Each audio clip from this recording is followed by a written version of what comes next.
तो साल 2026 की जनवरी 1 तारीख, जिसने इंडियन हायर एजुकेशन को हमेशा के लिए बदल दिया, हुआ ये कि यूनिवर्सिटी ग्रांट्स कमीशन मतलब यूजीसी ने एक ऐसा रेगुलेशन पास किया जिसे कुछ लोग एक बॉम्ब की तरह देख रहे हैं। इसका नाम है प्रमोशन ऑफ इक्विटी रेगुलेशंस 2026।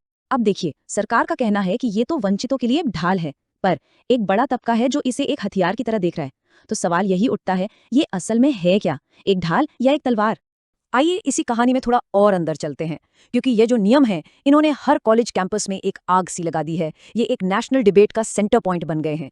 एक तरफ लोग इसे इंसाफ बता रहे हैं, तो दूसरी तरफ इसे जनरल कैटेगरी के खिलाफ एक सीधा हमला माना जा रहा है। तो सवाल ये है कि आखिर ये पूरा हंगामा है क्यों? इन नए नियमों को समझने के लिए सबसे पहले ये जानना जरूरी है कि बदला क्या है। और एक बात साफ कर दूं, ये कोई छोटे मोटे बदलाव नहीं है, ये पूरे स्ट्रक्चर में बदलाव हैं।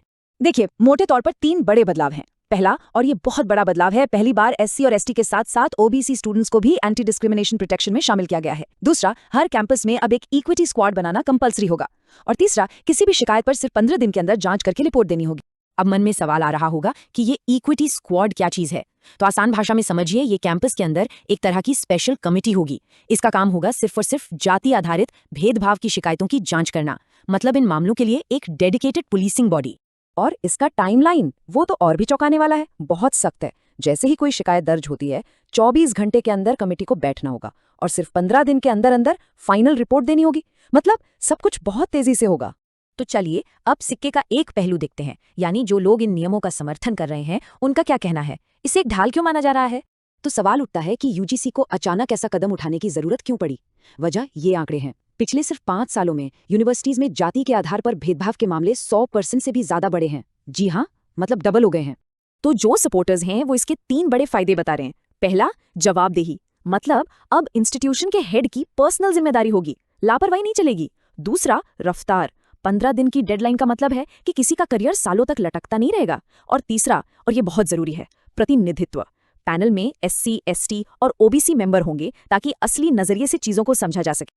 तो सरकार के शब्दों में कहें तो ये है वंचितों के लिए एक ढाल, और यही इसका ऑफिशियल मकसद भी है।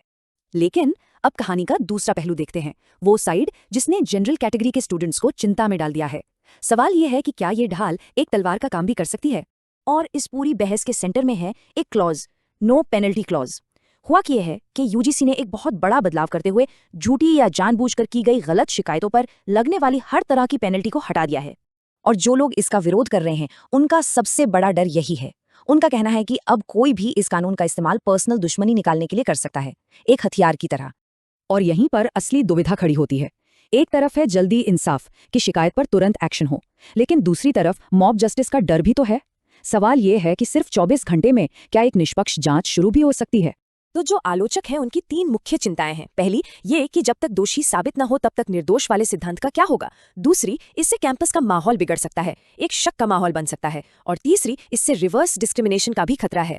तो चलिए अब इन दोनों साइड्स को एक साथ रखकर देखते हैं और समझते हैं कि ये पॉलिसी इतनी कॉम्प्लिकेटेड या कह लीजिए जटिल क्यों है।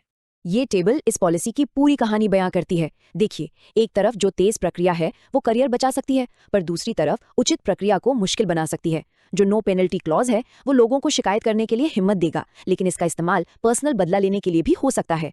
और इक्विटी स्क्वाड जवाबदेही तो लाएंगे, पर इससे कैंपस में बंटवारे का माहौल भी बन सकता है। तो मतलब तस्वीर बिल्कुल साफ है। एक तरफ ये एक जबरदस्त सुरक्षा कवच देता है, तो दूसरी तरफ इसके गलत इस्तेमाल का भी पूरा पूरा खतरा है। तो अंत में सवाल वही का वही है, क्या ये इक्विटी रेगुलेशंस वक्त की जरूरत है, एक जरूरी इंसाफ, या फिर ये एक ऐसा कदम है जो कुछ ज्यादा ही आगे बढ़ गया है। ये वो सवाल है जिसका जवाब ही आने वाले समय में इंडियन कैंपस का भविष्य तय करेगा।